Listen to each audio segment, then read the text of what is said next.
Purchase your tracks today.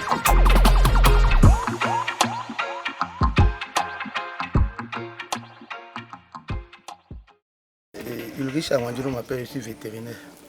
On servit à Dédaé pour aimer, zone 2. Et je suis passé pour traiter ce troupeau que vous êtes en train de voir derrière moi. C'est un troupeau que le propriétaire a acquis tout dernièrement. Maintenant, par rapport à ça, on les a mis en quarantaine, c'est la zone de quarantaine. Quand les animaux viennent ici, on les met en quarantaine pour 2 semaines. Dans les 2 semaines, on les suit. Et les suivants, on voit s'il y a quelque chose à faire pour pouvoir les faire intégrer dans l'autre troupeau qui existait, ce qui est devant moi. Donc là, après le suivi, nous avons pensé, les ayant observés, on a pensé à traiter la trypanosomiase que nous avons fait pour tout ce troupeau et la fièvre afteuse, qui est une maladie très contagieuse que les animaux amènent d'ailleurs dans le troupeau. Donc c'est pour cela qu'on a fait un traitement par rapport à la trypanosomiase et par rapport à la fièvre afteuse. Dans ce même traitement, nous avons mis de la vitamine et du déparasitant pour accompagner le traitement. En plus de ça, on a mis un peu d'anti-infectieux et d'antibiotiques pour que le traitement puisse être complet. C'est une ferme qui est bien suivie. Tout ce que nous demandons par rapport au suivi des animaux, le propriétaire est prêt, il investit par rapport à ça. Et les bœufs étant des animaux qui mettent bas une fois en 9 mois, la gestation dure 9 mois, c'est qu'à partir d'1 an quand même, on peut quand même avoir des veaux. Nous sommes sur la ferme de CDA Nouyon et 6 à Akpadano. Ils font un peu de tout, ils font la volaille, et les poulets bicyclettes bien sûr, et les bovins et un peu de pêche également. Et Ulrich Awandjilo, je suis agent de contrôle des produits animaux à la Dédaé pour aimer, zone 2. Je suis Nicolas Ahotontouko, président de la coopérative de développement agricole CDA. Nous sommes sur le site de CDA Nouyon. Ici, il y a plusieurs activités, à savoir la pisciculture, l'élevage de la volaille locale.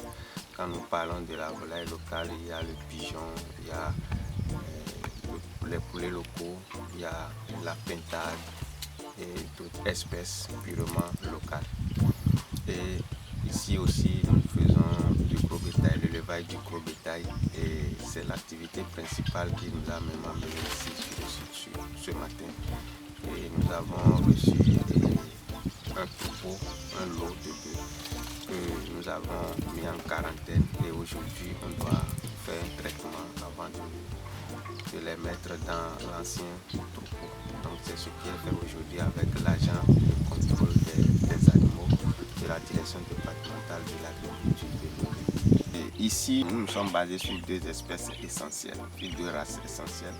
Il y a la race Boudali, qui, quand vous voyez cette race, c'est une race qui n'a pas de cornes, et qui produit de lait et aussi de la viande. C'est ça qu'on appelle 9 quartiers.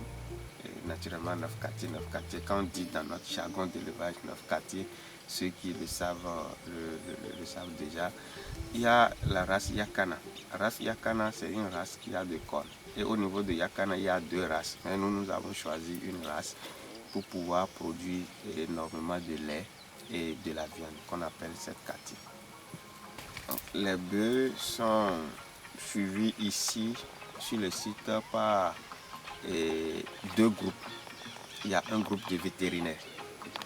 Les vétérinaires certifiés par l'État qui suivent le côté sanitaire.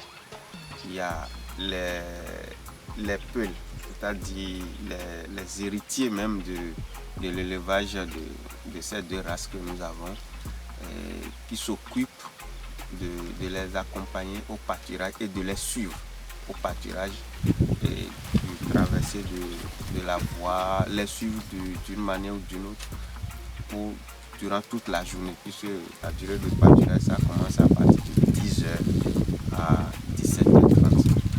Ils reviennent sur le site. Vous allez constater tout à l'heure que pour faire les soins aux animaux, il faut utiliser la force, l'énergie physique. Donc avec le temps, nous allons installer le dispositif de laboratoire là où le bloc pour pouvoir aller directement et sans dépenser des énergies pour pouvoir faire le soin. Donc quand vous observez bien ici, vous allez voir que c'est un environnement purement naturel. Parce que l'élevage de gros bétail, pour l'élevage de gros bétail, nous avons besoin de 2 choses essentielles. Les herbes, c'est-à-dire le pâturage et l'eau. Donc ici, il y a l'eau et il y a le pâturage en même temps. Nous ne faisons pas l'élevage avec des hormones, puisqu'il y a d'autres élevages on fait et on administre les hormones aux animaux. Et c'est ça qui est leur nourriture. Ici, il n'y a pas ça. Ici, les animaux vont au pâturage, mangent naturellement les herbes qui poussent de jour en jour et viennent boire de l'eau naturelle aussi. Donc c'est un peu ce que vous allez constater sur notre site. Et aujourd'hui, nous avons fini avec toutes les expériences possibles avec l'élevage du gros bétail. Nous sommes maintenant au niveau de l'étape, à la phase même d'étendre la production et l'objectif c'est d'aller à 10 000 têtes d'ici 3 ans. C'est ça l'objectif principal. Nous comptons sur les techniciens qui vont faire leur travail comme cela se doit et aussi sur notre volonté à évoluer et aussi à d'autres partenaires. Nous sommes ouverts à tous les partenaires qui peuvent investir dans cette activité puisque c'est une activité vraiment rentable et que ici la production sera basée sur 2 facteurs essentiels, la production de lait et la production de la viande. Et avec le temps, la viande sera transformée, c'est-à-dire sera transformée et congelée et vendue au frais. C'est ce que nous envisageons faire.